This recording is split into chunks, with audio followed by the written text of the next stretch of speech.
Hi there, Mercedes owners. Today in your 2017 Mercedes GLE 350, we're going to be taking a look at and showing you how to install CURT's Class 3 2-inch trailer hitch receiver. And this is what our hitch looks like when it's installed.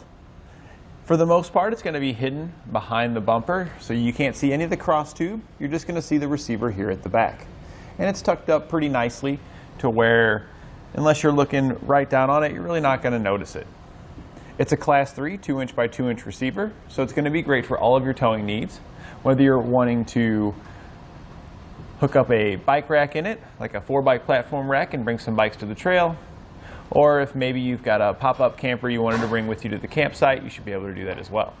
This hitch uses a 5/8" hitch pin and clip. Now, one doesn't come included with the hitch, but you can get plenty here at etrailer.com, and we also have locking options so you can protect your investments on your accessories. On bottom, we have hoop-style safety chain loops with a very large opening that should accommodate just about every shape, size, and style of safety chain. Little ones are no problem, and you can see here these big guys don't have a problem either. This hitch offers a 750-pound tongue weight, which is the force going down on top of our receiver. That's going to be more than enough for a 4-bike platform rack fully loaded up, or the largest cargo carrier that we have here at eTrailer loaded up to its maximum capacity. It also offers a 7,500-pound gross towing capacity, which is how much that it can pull behind it. So if you've got a set of jet skis, or maybe a boat, or a camper, you should be able to bring that with this as well. Now, as always, I recommend you verify in your vehicle's owner's manual and ensure you don't exceed any of its towing capacities. Now I've got some measurements for you to help you when deciding on accessories. From the ground to the top inside edge of our receiver tube, it's going to measure 15 inches. And this is important when determining if you need to drop, a rise, or a raise shank on your accessories. And from the center of the hitch pin hole to the edge of the rear bumper, it's going to measure about 6 inches. And this is important when determining if any of your folding accessories can be placed in the upright storage position without contacting the bumper. Now that we've gone over some of the features of this hitch, why don't you follow along with me and we'll show you how to get it installed. I do recommend having an extra set of hands when getting this one installed because there's a couple of tricky spots. We'll begin our installation at the back of the vehicle with our lift gate open. We can then open up our tray to our rear compartment. We're just going to set this aside. And then there's a single bolt we're going to remove just on the underside right back here. This is just to the inside of where the striker is at the center. We're going to use a T30 Torx socket to remove the bolt.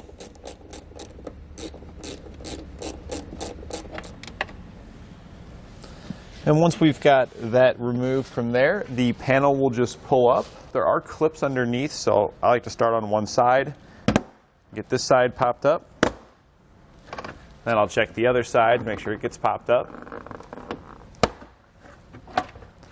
And then we can set this piece aside as well. And now at the corners underneath that panel, if we just kind of peel these back, this is just like a fabric, we'll expose the nut behind that we were trying to get to. We're going to remove this nut on each side. We're using a 16mm wrench. You can also use a socket. It's just a little tight so the wrench seemed easy to get in there, and it's ratcheting, which makes it a little bit easier as well. And now that we got the nut removed from this stud, if we go underneath this panel here, you'll see that there's another stud here with another nut on it. We're going to remove that one as well with the same size wrench. You're going to remove the nuts on the other side here as well, but you'll find that the one that's further underneath the panel here is a little bit more difficult to access. So this compartment right here has two little black caps on it, and if you just turn them counterclockwise, they'll unthread just like nuts. So we'll get both of those pulled off of there. And then this guy can then be pulled up. And that'll actually make it a lot easier to access the nut there on the driver's side here. We're now going to be underneath the vehicle here at the back. I'm going to go ahead and put a strap in place because we're going to be taking our exhaust and lowering it down just a bit. But we don't want it to lower down too far where it causes any damage. So we're just going to hook that underneath so that way it'll catch it.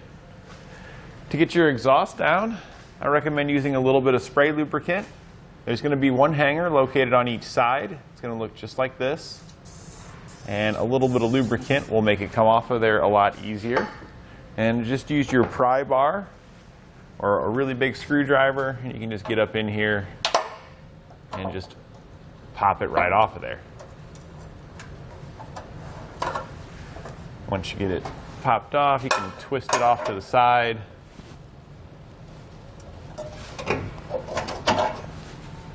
And then we'll release the other side as well. Our entire heat shield here needs to come down. So our hangers here, you can see, aren't going to fit through the slit. So those are also going to have to come completely off. So just continue to pry those until they pop all the way off of there. It's not too difficult. Once you get it started coming off, you can pull it off the rest of the way by hand. We can then remove all the nuts off the studs poking down. There's going to be a total of 6. You'll have 3 on each side. We're going to use an 8mm socket to remove these nuts. And a lot of times, once you get it just cracked loose there, you can finish taking it off by hand in most cases. But if it's still tight, another way you can get up in there if you don't want to use the ratchet, because they are quite easy, is just pull your socket off and then you can turn it off by hand. Once you've got all those nuts removed, there's 2 bolts towards the rear just behind the muffler. Then it's just 1 on each side. We're going to use the same size 8mm socket. With all the hardware loose, we can just kind of roll it around.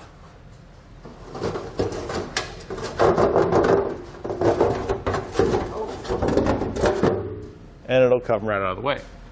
And where our fascia attaches here, you're going to have a bolt on each side, kind of towards the center. We're going to remove those with a 10mm socket.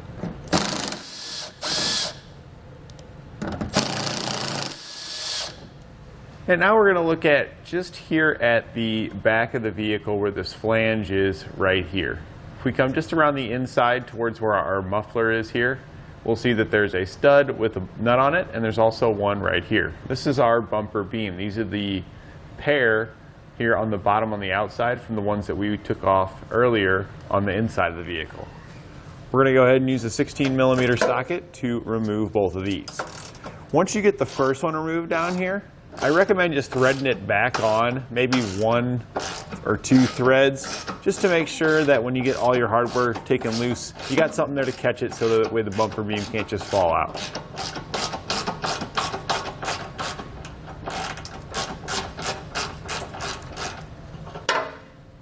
So we got it loose, and then just a couple of turns. And now we're going to remove this one and then both the ones over on the other side. So now that we've got them all loose, I'm going to go back and take off that last one. And we're going to now push the bumper beam away.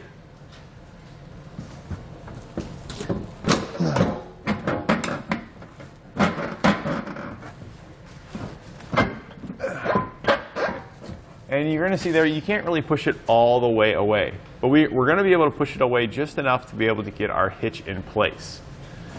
Our hitch is going to sandwich between our bumper beam that we just took loose here and the vehicle right here. So what I did was I just took both my pry bars. I have one on each side behind the bumper beam where the studs are, and I just kind of pried down like that. And what that's going to do is it's going to cause the top studs to hit up against the body, and that's going to give us a gap here so we can slide our hitch up. Because if we look at our hitch, it only will go around the lower studs. The upper ones, it's just cut out to go around them. We don't have to, it's not a solid loop to go around those. The centerpiece here has a single nut that we're going to remove using a 10mm socket. And this will just get it out of the way so it's a lot easier to get our hitch in place.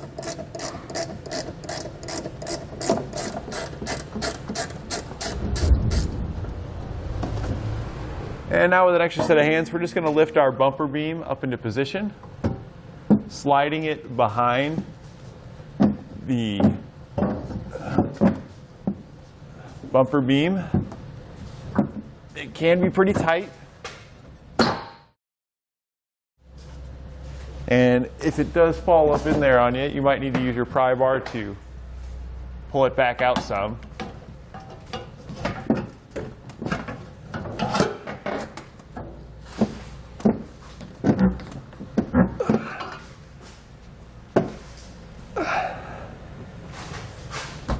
Until you can get the studs behind it.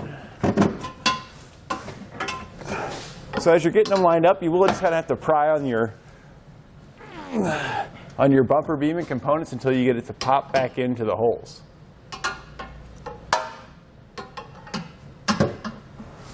Once you got the bumper beam up with the studs poking back through, then just go ahead and start your nuts here on each of those. We can now install our side brackets here. Take your bolts, they're just going to slide through. And then there's some holes in the side of your hitch right here. It's just going to slide through those holes in the side.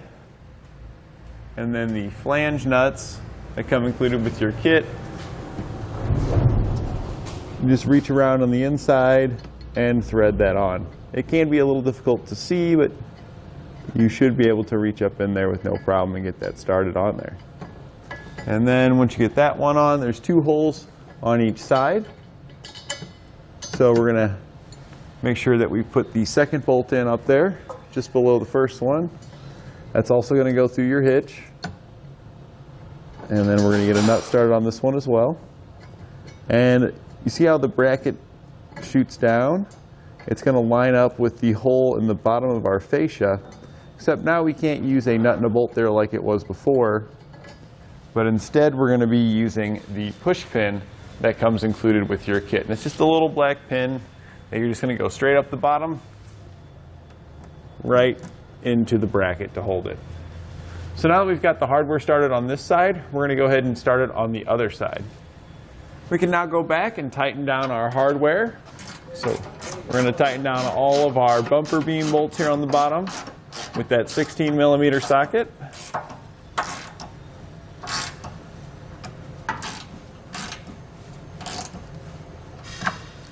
We'll tighten up these small bolts and nuts using an 11mm socket and wrench.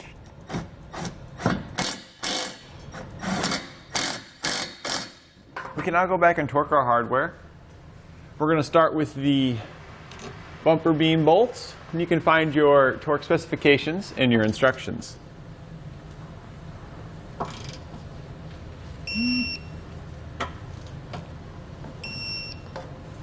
Now that all of our hardware down here has been torqued down, we can go ahead and reinstall our heat shield. It can be a little more difficult to get it around the hitch, get it around our exhaust there due to the hitch being in the way. If you just take your time and work at it, it will still rotate back up in there.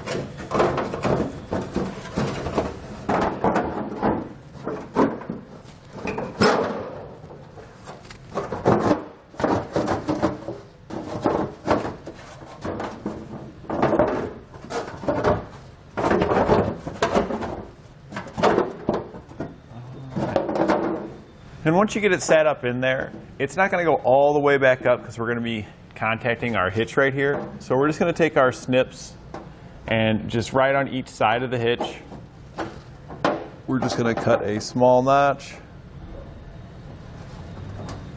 And then I'm just going to cut up a little bit, about 2 inches.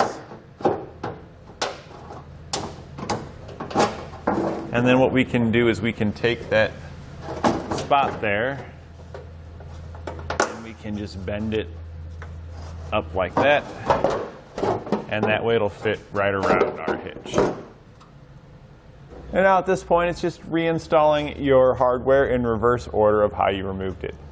When you get all done down below and you're back up top reinstalling that, don't forget to torque down the larger nuts, as those are for your bumper beam as well. Once we finished up down below and got our exhaust back up, make sure you take your strap back down. Don't leave that in place. Now that we've got all of our panels reinstalled, with everything torqued down, our installation is complete. We're ready to hook up our favorite accessories and hit the road. And that completes our installation of CURT's Class 3 2-inch trailer hitch receiver on our 2017 Mercedes GLE 350.